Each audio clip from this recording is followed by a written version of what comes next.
Thank you, Sarah. Well done. Now it is my pleasure to introduce tonight's keynote speaker. Senator Johnny Isakson was first elected to the United States Congress in 1999 as a representative of Georgia's 6th District, and in 2004 he was elected to the U.S. Senate. He is currently in his second term, having been re-elected in 2010. In January 2013, Senator Isakson was named to the U.S. Senate Committee on Finance, which has jurisdiction over taxes, trade, Medicare, and Social Security, and plays a critical role in the debate over the reduction in national spending and debt. He is also assigned to the committees on health, education, labor, pensions, veterans affairs, and ethics. A highlight of his legislative accomplishments came in 2009 when the Senate passed his legislation to create the Financial Crisis Inquiry Commission. Styled after the 9/11 Commission, the panel was charged with investigating the near collapse of the U.S. banking system. A 1966 graduate of the University of Georgia, Senator Isakson began his business career a year later when he opened the first Cobb County office for a small business then known as Northside Realty. He later served as the organization's president, and during his 20 years at its helm, he grew Northside into the largest independent residential real estate brokerage company in the Southeast. In addition to his legislative and business accomplishments, Senator Isakson served in the Georgia Air National Guard from 1966 to 1972. He and his wife Diane married in 1968, and they have 3 children and 9 grandchildren. They currently live in Marietta. It is my great pleasure to welcome my friend and a friend to the University of Georgia, Senator Johnny Isakson.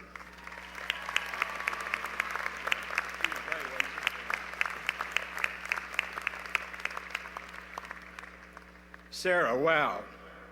Wasn't she terrific?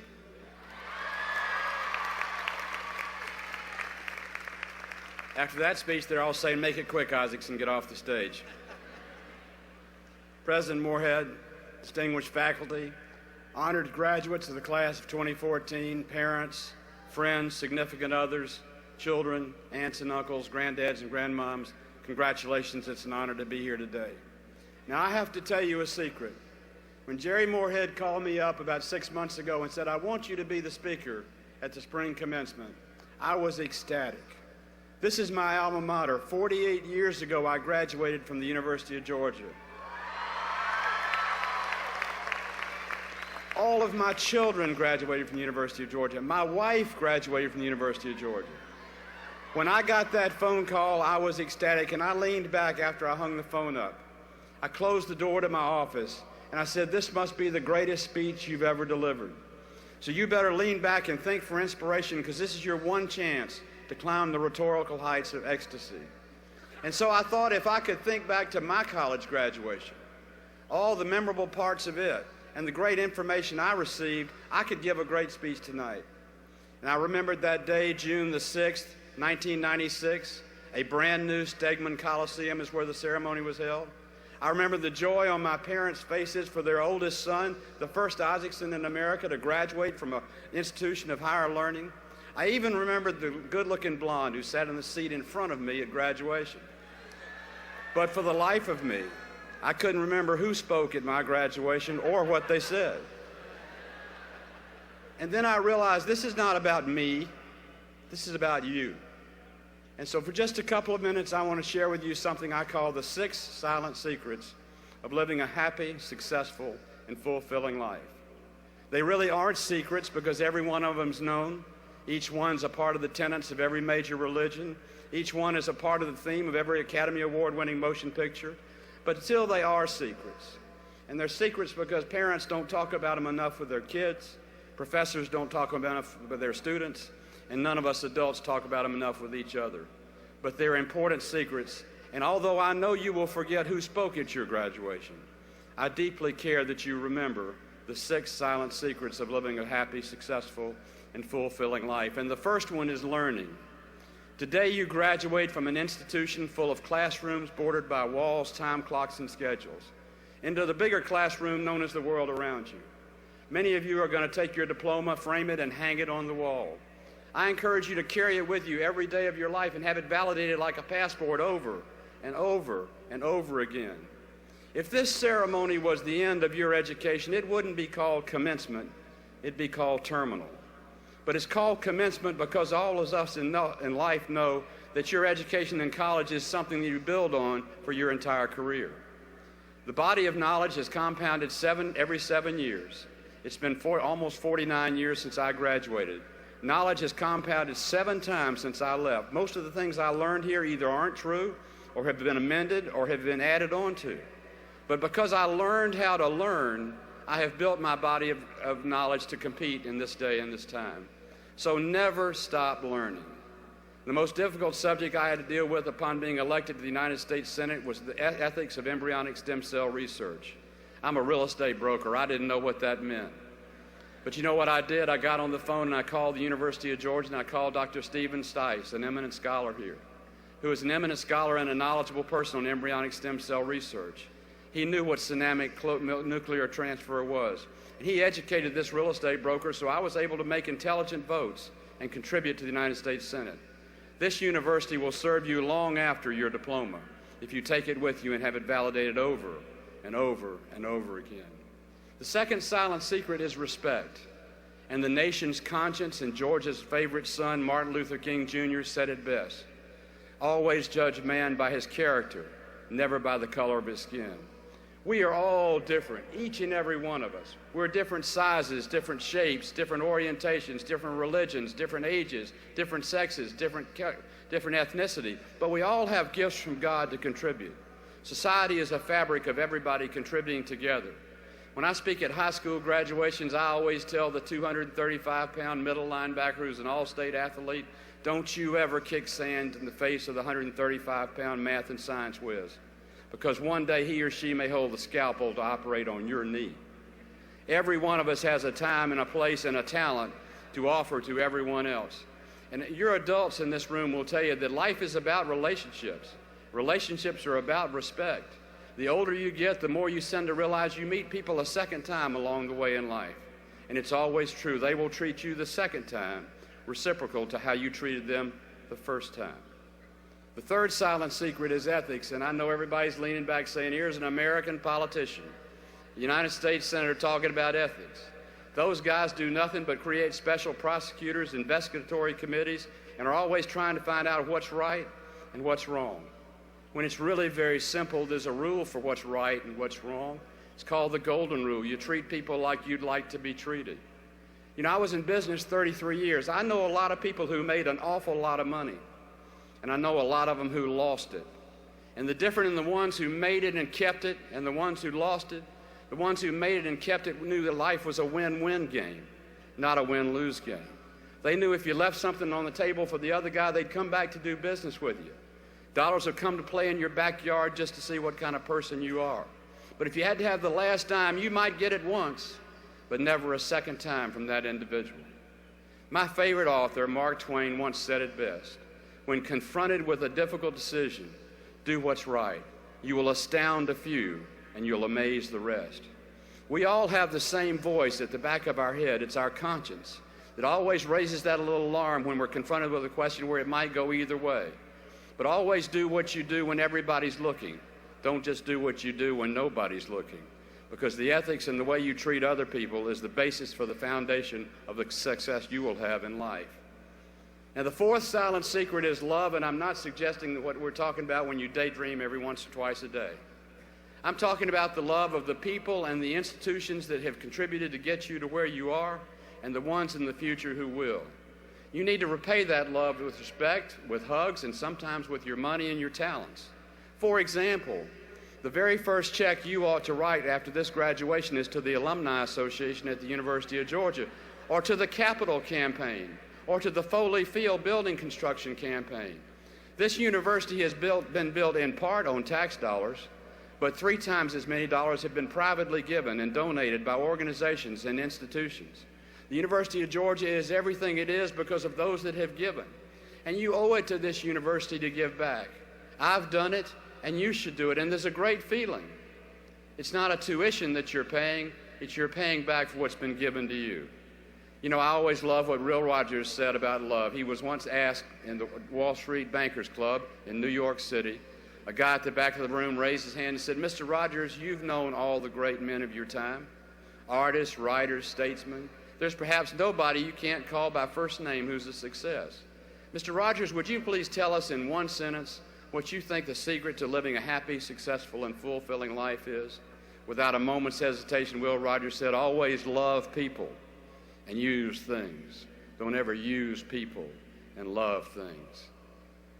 The 5th silent secret is faith. Now, I'm at a public institution, and I know how far I can and cannot go. But I'm an honest man at the age of 69, and I will tell you, life is about success, but it's about trials and tribulations, and it's about failure. And you need to have an inner strength and a faith to carry you through. And I will tell you, I've been successful in politics 14 times, but I lost 3. I've been successful in business for 33 years, but I had some losing years. And what got me through the losing years of both politics and business was the faith I had and the inner strength I had from a belief that I have in God. So let me just tell you this. Find it sooner rather than later. And when you do, just remember this. You cannot check faith in and out of a library like a book, and you sure as heck can't buy it from a televangelist on cable television. Look for it, find it, and it will help you throughout your life.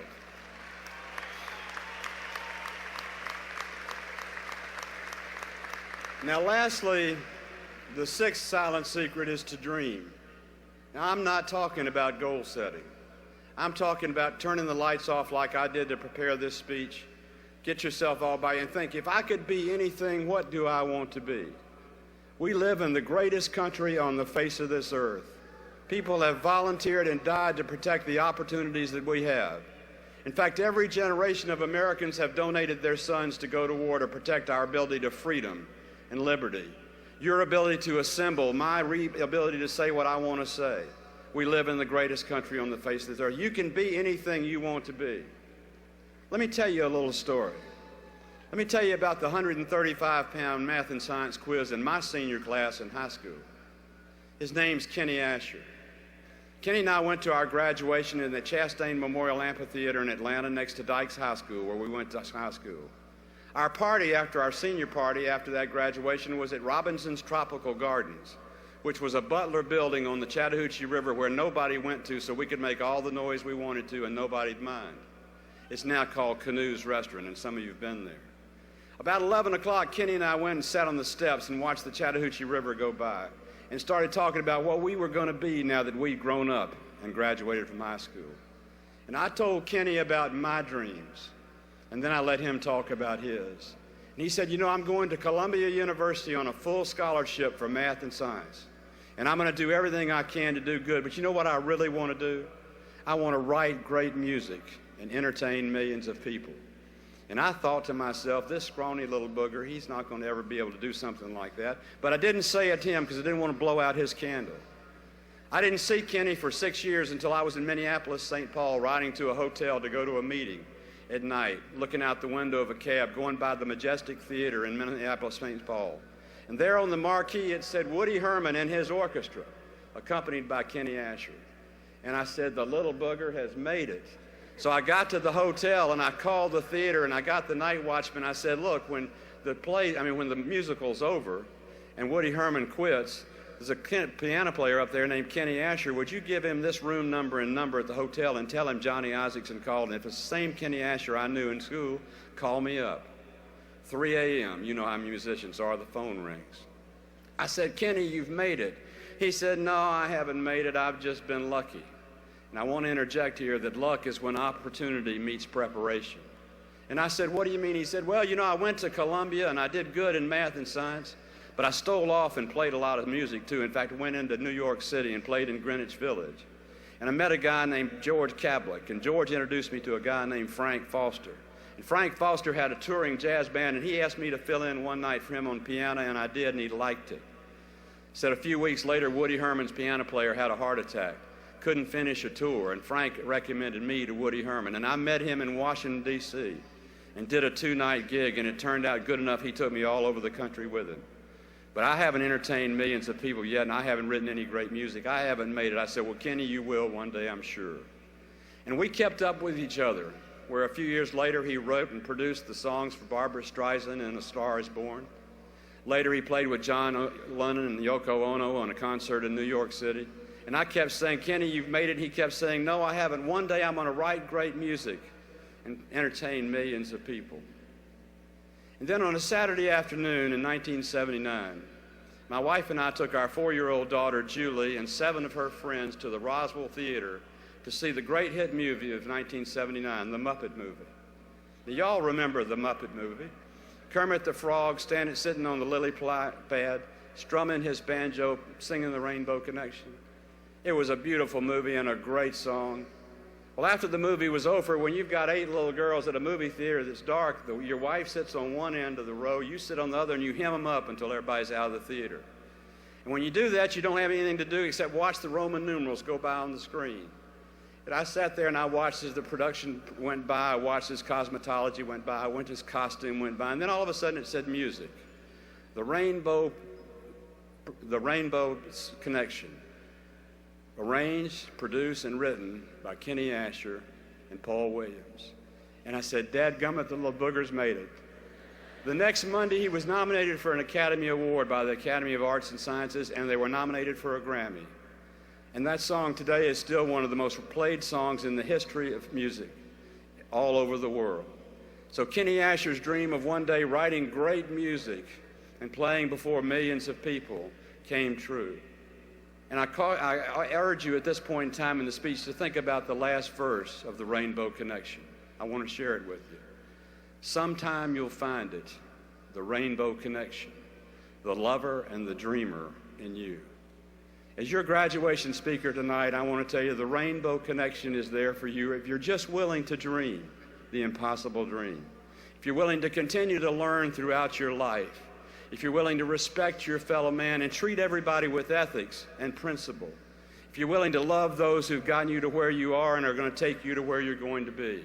If you find a deep and abiding faith that gets you through the difficult times. And if you're willing to dream, you can do anything in America that you want to do. And you've built an educational platform to do it with. Now, you may not believe me when I say this, but there's a dream just like Kenny Asher's to be fulfilled for every senior in this room willing to dream it. And if you don't believe me, think about this. This is a stadium full of parents. You are their dream, and they love you very much. Thank you.